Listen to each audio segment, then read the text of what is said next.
Okay, good morning everyone. I am going to attempt to do another lecture for the class that goes along with the PowerPoint that I've included in today's lesson.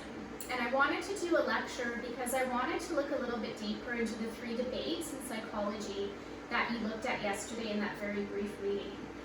So just to recap, those three debates are the nature versus nurture, the person versus situation, and stability versus change. Okay, and these three debates I wanted to start the course looking at because throughout all the other units in the course we're going to return to these debates. And the term debate means there's two sides to it. Depending on what view of psychology you're reading, some psychologists are clearly on one side of the debate, some of them are on the other side, and a lot of psychologists agree that it's a combination of both sides that helps to explain human behavior. But I want you to get familiar with the terms nature versus nurture, person versus situation, stability versus change, because we'll make reference to them over and over again in the course. So your assignment yesterday was to read the article I gave you, which was very brief as an introduction to these three debates. And we're going to go in more detail in today's lecture. You had to define it in your own words in your notes. So if I said, what is the person versus situation debate, how would you explain that to me? And then I asked you to take a stance. And I know psychology is new to many of you, and your views on these debates might change throughout the course as you learn more about human behavior. But at the start of the course, where are you leaning in the debate? What side do you tend to lean towards in your own understanding of human behavior that you have noticed throughout life, or things you have read, or in your own personal experiences with people, things you have seen? So to go back to these three debates, I'm going to start with stability versus change, because that is the easiest debate to understand. And the idea of this is the fundamental question, can people really change? Or are you kind of fixed with a certain type of personality that you're going to have for your own life? The reason I start with this debate is because most people, if they're taking psychology, tend to lean towards the belief that people can change. We have life experiences that can change us. And most people who take psychology believe that therapy is also a good tool and vehicle of change, and that with the right therapy and enough hard work, people can change. So I'm going to assume lots of you lean toward the change side, that you're not going to be the same person as you grow and develop throughout your life. Some psychologists argue that there's more truth in the stability side, that you are going to have a stable or fixed personality, and that throughout your life experiences, you're always going to go back to that kind of fixed personality. The idea of this being that it's actually really hard to truly change your character.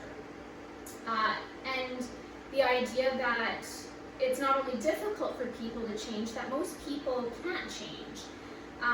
A lot of psychologists believe it's extremely difficult to shape what you experience in childhood, for example, that it takes a lot of therapy and a lot of work to truly change those kind of personality traits that are fixed in you as a young child through experiences and through your treatment, how people treat you as you grow up.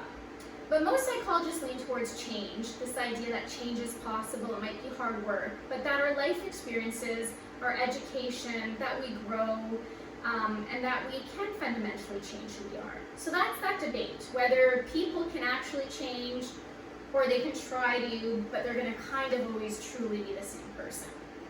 Okay? The debates I want to focus on today, the first one is nature versus nurture. And this debate is so important in psychology. And in almost every unit we look at, we're going to at some point discuss nature versus nurture in some form. So you can see from the picture here, the term nature versus nurture is this debate over whether we are more the byproducts of our genetics and what we are predisposed genetically to become, or whether we are more the result of nurture, which is a way of saying your environment. Okay, I find students get this debate, they confuse it a bit, because the term nature and nurture are very similar. And a lot of the times students will say, well, I think we're a product of our parents. But saying your parents is actually nature and it's nurture. The nature part is what your parents genetically gave you and what you inherit genetically from them. The nurture part might be the way your parents raised you. So when a student says, my view on the nature-nurture debate is I think you're a product of your parents, that's not really answering the question, because your parents are part of nature and they're usually part of nurture. So nature, think biology. It's what you are given in your genes, in your genetic makeup. And a lot of psychologists that lean towards the nature side say that we are predisposed to have a certain type of personality, and our genetic makeup actually determines a lot of factors in our life, like intelligence, personality, our ability to become kind of addicted to things. So there are psychologists that strongly lean on the genetic or nature side. Other psychologists lean towards nurture. And nurture is a term that I actually don't super like. I prefer environment, the environment that you surround yourself in and that you grow up in. I'm also going to show you a different term, and I wrote it out here and I hope you can see it. The term that I like to use a lot, and that a lot of courses in university might use, is your socialization. So what you're socialized with. So nurture and environment is not just your upbringing, that's part of it, but it's a term that encompasses a lot of really important factors. So your environment or socialization is your upbringing, and that might be the way your parents raised you, but you might not be raised by a parent. So your childhood, your upbringing, the experiences you have. It's also your peer group, and I think that is a huge environmental influence on a lot of young people. When you enter school, you start to actually spend more time in school than you do at home. And so that influence of your peer group and what you experience at school is a huge part of your socialization, or a huge part of environment or nurture, whatever term you want to use. Other things that come into play are teachers and your education. That is part of your socialization.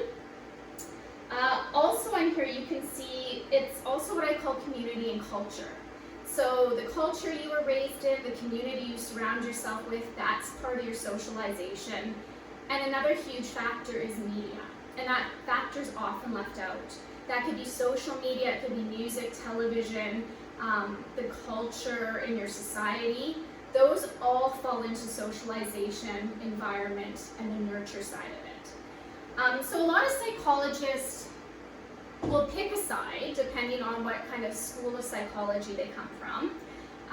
But a lot of modern psychologists believe it's a combination. It's nature and nurture working together. This is a debate that's been going on a long time in psychology, and a lot of research has been done on this debate, and it always kind of lands 50-50, right? Despite the research, there's no definitive answer whether we're more the product of our genetic makeup, our nature, or our nurture, our environment, or socialization. So I do have some notes in the PowerPoint, and it's just a couple of slides that you can either print out or you can copy. And it's just some interesting findings on the nature versus nurture debate. So you'll see here, all of this research comes from a 50-year study of twins. So they studied groups of twins, 14 million groups of twins, for 50 years. So that's called a longitudinal study, which we'll look at when we do our unit on research methods. But they studied them for 50 years, and there was 14 million pairs of twins. Obviously, twins are really important for the nature-nurture debate because genetically they're identical, but they do have the potential to have different social life experiences. Even more interesting to psychologists, if they can find them, are identical twins that are separated at birth. Because then you have two people that are identical genetically, but that possibly had different social environments. Okay, so this is really interesting study, but in this study, what they wanted to know is, can they answer the age-old question of the nature versus nurture debate? And what they found is the results were pretty much 50-50, so they weren't able to settle this debate at all. But the research did yield some really important and some very interesting findings. The first one is that we are genetically predisposed to some disorders. And what a genetic predisposition means is that you aren't guaranteed to get a disorder because your mom or your dad or a close relative have it, but you have a more likely than normal chance of getting it. You might be predisposed to have a disorder. And some of the disorders that are currently being studied to have a genetic link or a genetic predisposition are things like bipolar disorder, depression, ADHD, schizophrenia, autism's being studied. Some disorders are genetic, like Huntington's. And what that means is if you have a mom or a dad that have one of these disorders, you have a higher than likely chance of also having it. They believe you have a predisposition to also getting that disorder, which is one of the reasons when you go and you're doing a medical history at a doctor's, they'll often ask you about a history of mental illness in your family, because there is some belief that there is a link between some of these disorders and a genetic component to them. Again, meaning you might be predisposed if one of your relatives has one of these mental disorders or any kind of genetic disorder. Other attributes they found in the study were linked more to environment. And it was really interesting because there was two traits in particular that they found to have a strong link to environment. And those traits were language ability and aggression. And they found that language ability, when we talk about language development later in the course, we know that everyone has the ability to develop language. It's a mechanism in the brain, it's a higher function of the brain that's a priority in the human brain. But psychologists found that your ability to master language strongly depends on your environment. So all children, for the most part, if they have a healthy brain, will learn to read and write. But your mastery of the human language depends on your environment. And those environments where parents or caregivers enrich and read to kids and spend face-to-face communication with them, environment plays a huge factor on language ability. They also found that there could be a genetic link to aggression, that some people might be predisposed to have temperaments that are more aggressive, but that the expression of aggression was largely linked to the environment. So that someone who has a naturally aggressive personality in a very caring and nurturing environment won't express that aggression, right? Whereas a person with the same kind of predisposition to aggression in a hostile or mean environment is much more likely to become more aggressive in their life. So aggression was one they found linked to environment, to the nurture side more than the nature side. Other questions of this study, and this is an age-old question, is this idea, does genius run in families? Do really smart people have smart offspring? And when we do the unit on intelligence, we'll look at this question more.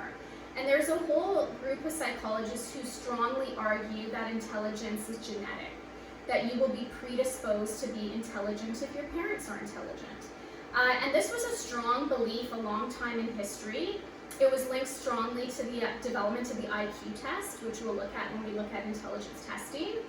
So much so that some psychologists back in the day argued that really intelligent people, or a really intelligent person, should marry another really intelligent person so they could have superior intelligent offspring.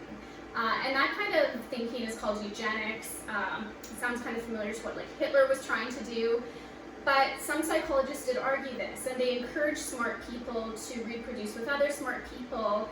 They even went so far as to say that people that scored really low on an intelligence test should not be allowed to have children. And in America and in Canada, they did force sterilization for people who scored really low on IQ tests at one point in history. There's lots of problems with an IQ test, one being language ability.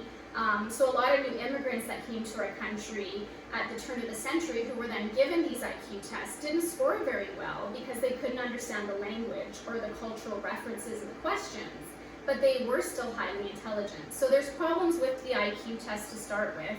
And then this idea that, only smart people should be having kids came into play, which was a little bit disturbing and a dark part of the history of intelligence testing. What they found is that they can't agree. They think there is a genetic link, so maybe if you do have, really athletic parents, you're going to be more athletic. If you have really intelligent parents, you're going to be very intelligent. But there has to be a socialization factor. Two doctors might have children that become doctors. Is that because they genetically were smarter? Or is it because they raised their children in an enriched environment and gave them the best schooling they could have? and were good role models for them, which would be the environment or socialization part. So they probably are working together, which makes it really hard to tell the difference. In the research with the twin studies, they did find some really cool stuff. They found there was one case where there was two twin men that they were identical and they were separated at birth, and one actually grew up in a really enriched and high socioeconomic household, and the other one grew up in kind of a poor neighborhood and didn't really have the same opportunities. And when they tested them, they found their IQs were similar, which maybe shows a genetic link to their intelligence. They also had very similar personality types. They ended up having the same profession and actually marrying women that looked very similar. So that there was kind of some evidence of a genetic link there because their environments had been so different. But in other cases, they found that there was more links to like the environment that determined the outcome, and they didn't find as much of a genetic link.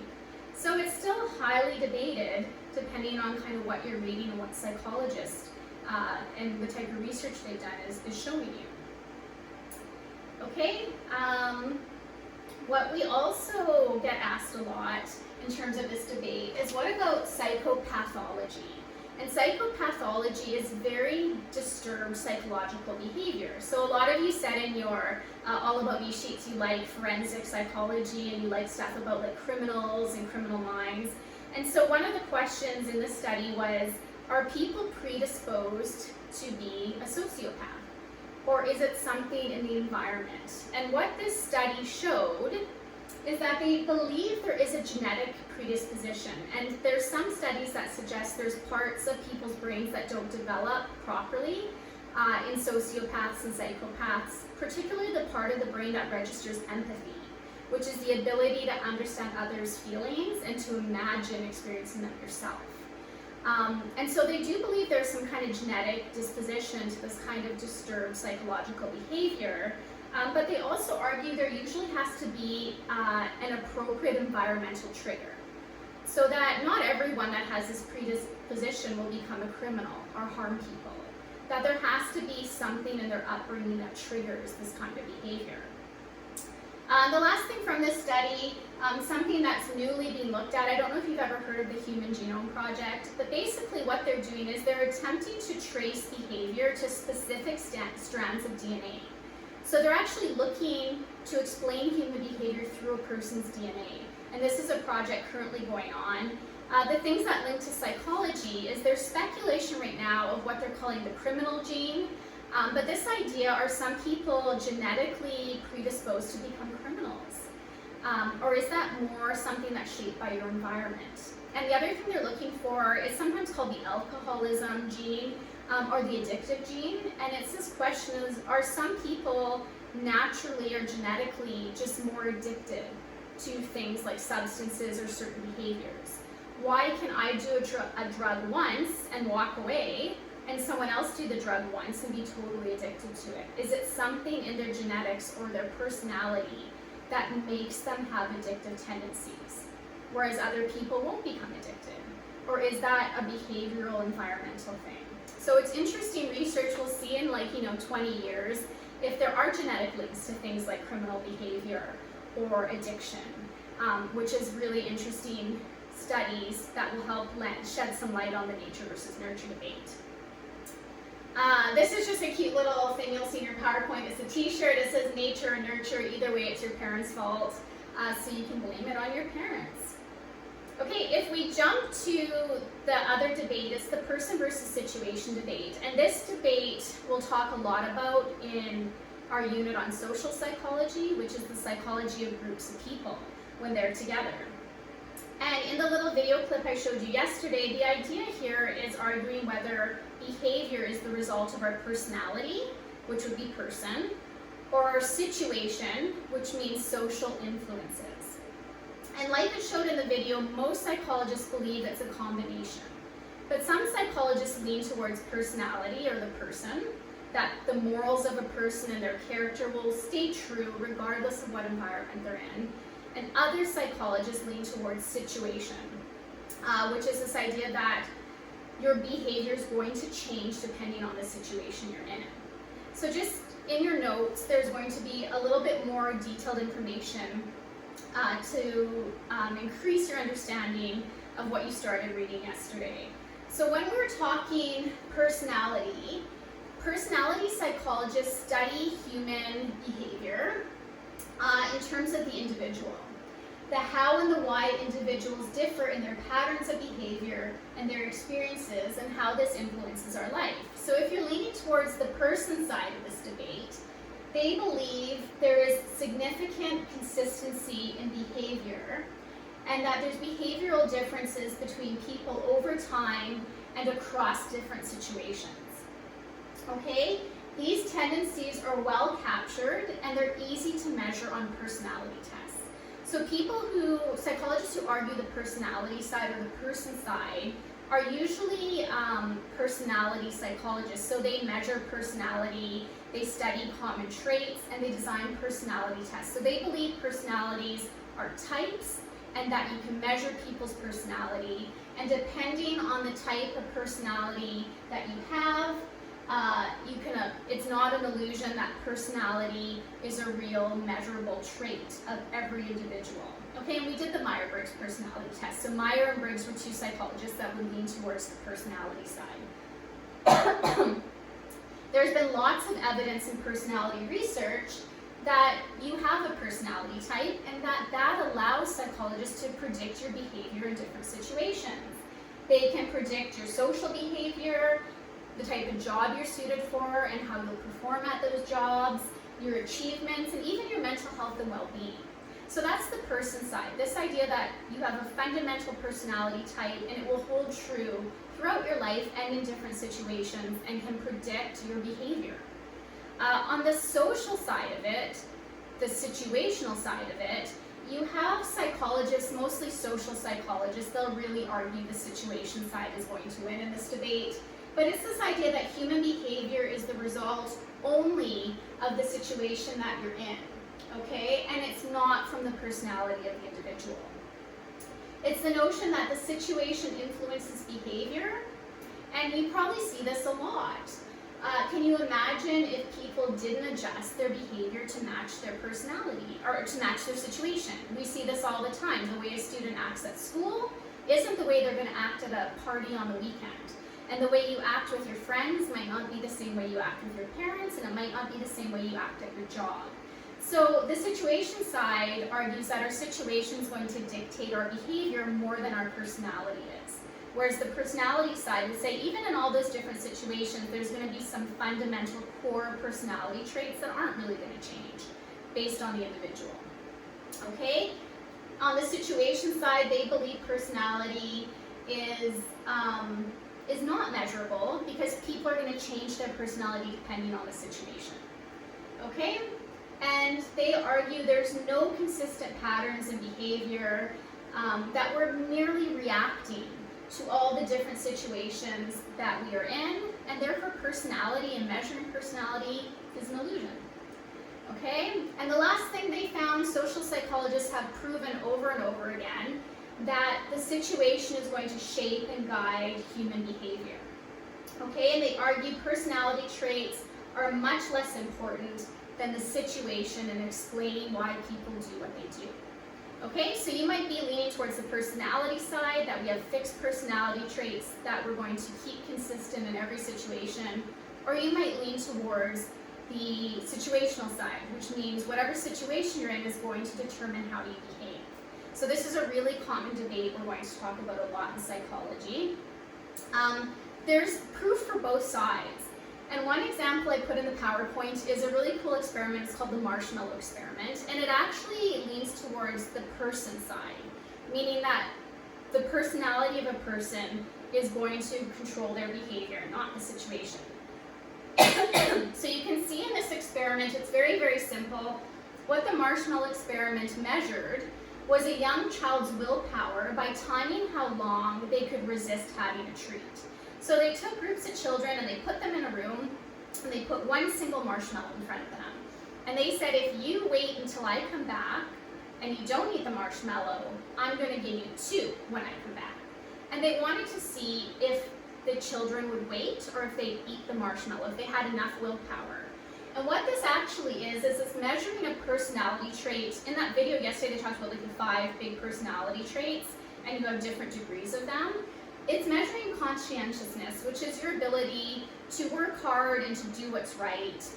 So that's a trait, a key trait in personality theory. And kids that had higher levels of it, in theory, would not eat the marshmallow, and they would gain the benefit of having an additional marshmallow if they waited and they had willpower. And the kids who couldn't resist would eat the marshmallow right away, and they measure lower on this personality trait. So if the situation always dictated behavior, all these kids in theory should act the same way. But what this experiment proved is some kids would eat the marshmallow and others wouldn't, showing that their personality was actually overpowering the situation. It's interesting because this trait of conscientiousness would predict whether the kids would eat the marshmallow or not eat the marshmallow, but it also became a huge predictor in personality theory of a person's academic achievement, which meant the kids that didn't eat the marshmallows would do better in academics, and also lower drug use. So those kids that could resist eating the marshmallow had less of a chance of being a drug user later in life, which is interesting. So that trait of conscientiousness is a predictor of drug use and of academic achievement, and that's what was tested in this experiment. Okay? So these facts have emerged, and it's compatible with the idea that personality is more the right side of this personality versus situation debate. Okay? However, there's been tons of studies done in social psychology that show over and over again the situation is more powerful than the individual person. And I didn't include those experiments here because in the next unit when we do social psychology, we're going to be looking at them. 2 in particular, the Milgram shock experiment, where people had to administer painful shocks to another human being. And most people believe they would never do something like that, they'd never harm a human being, but in fact, a lot of people did. Which shows the power of the social situation. And another experiment called the Stanford Prison Experiment, where they broke college students into prisoners and prison guards, and they wanted to see what would happen. And they found that in the right situation, really good people can do really terrible, terrible things to each other. So there's research to support both sides of this debate, and it's probably a combination of person and situation that forms our behavior. So in the video, we're not obviously going to watch it right now, but when you go through the PowerPoint, I included a clip of the marshmallow experiment. It's very interesting, and you can watch it later, and it just shows the difference in the kids' personalities. Some gobble the marshmallows, and others, of course, can wait. So I'm just going to skip past it here. And what we are going to finish off looking at today is an introduction to what we are going to be studying on Monday and Tuesday, which is ideas about nature versus nurture and how it connects to our ideas of gender. One of the debates about gender is always, are our ideas about men and women the result of nature, that there's biological differences that make men and women different? Or is it more the result of nurture, of socialization, of environment? Are we taught to think certain ways about women? Are we taught to think certain ways about men? And so the nature-nurture debate and gender is a really interesting part of psychology. So our guiding question for the end of today's class and for Monday and Tuesday, and this is actually an outcome right from the curriculum of psychology, is discuss how biological and cultural or societal notions of gender shape the experiences of men and women, okay? So how does our biology, our culture, and our society shape what we experience as a man or a woman in our culture and our society? And we're gonna link it to nature versus nurture. So I have included a clip from Friends. I know a lot of you watch Friends. But I really like connecting psychology and theory to things we see all the time, all around us in culture. And I feel like gender norms and gender ideology is embedded in culture, and I think we see debates about it and we see examples of it all around us. There's so many messages about gender norms and gender identity. So I wanted to start with a clip from Friends, and this is a clip from an episode where Ross, if you know Friends, I'm sure you do, his son comes over and his ex-wife and her partner, which they're both women, drop off his son Ben, and Ben has a Barbie. And Ross is having a really hard time with his son having a Barbie doll. And throughout the whole episode, it kind of plays around with these ideas of gender norms, right? Where do we learn that it's not okay for a boy to have a Barbie doll? Why is Ross so uncomfortable with it? So they address this issue in a really humorous way on Friends. And I just included it to get you kind of thinking about gender norms. What we think is normal behavior for a woman, what we think is normal behavior for a man. And are these things due to biological differences or nature, or are these ideas the result of our nurture, what we're taught in our society, what we see in media, what we learn in school, what people say? Are they taught to us? Okay, and that's what I just want you thinking about for Monday and Tuesday's class. So there's a couple of guiding questions I wanted you to think about. Sorry, I'm just gonna shut this clip off. Okay, and you can watch the video when you go through the PowerPoint. But what I want you actually thinking about a little bit, sorry, I'll leave that off, is I want you thinking, and this last slide I didn't include in this PowerPoint, but it's actually included on the one I sent with the lesson, is a couple of guiding questions. So I want you to think about whether gender norms and gender identity is the result of nature or is the result of nurture. So I want you to think about that. I want you to think about your own life and your own personal experiences, and to think about where these ideas originated from. Is there biological and is there behavioral differences between boys and girls that is natural, or are they taught to us? Okay, and so like I said in the instructions for the lesson, and like I said in the PowerPoint instructions on the copy I sent you, you don't have to write these out, you don't have to submit them. I just included some thinking questions that I just want you thinking about before our lesson on Monday, when we're going to talk about gender identity in relation to the nature-nurture debate. And then I attached a really brief article that talks about gender norms, just so you have some background language and you have a little bit of the psychology background to these ideas. So all you have to do is read that chapter. It's very brief. If you want to jot down anything that stands out to you that might help you formulate an opinion about gender norms and how they relate to nature versus nurture, you can jot down some stuff in your notebooks. And then on Monday, we're going to explore nature versus nurture in relation to gender norms and gender identity. And we're going to look at commercials and things we see all around us that deal with this topic. And then talk about it from a psychological view and connect it to the nature versus nurture debate.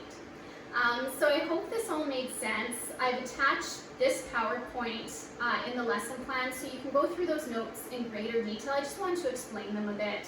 And you can also watch the video clips of the marshmallow experiment and that clip from Friends to get you thinking about where our ideas of gender come from and where they originate from. Go through those kind of guiding questions that I want you to think about for Monday. Read that little chapter. There's no homework besides that. Just preparing your thoughts for Monday when we tackle this really difficult question about understanding gender and gender identity and the gender norms that we have in our society. Okay?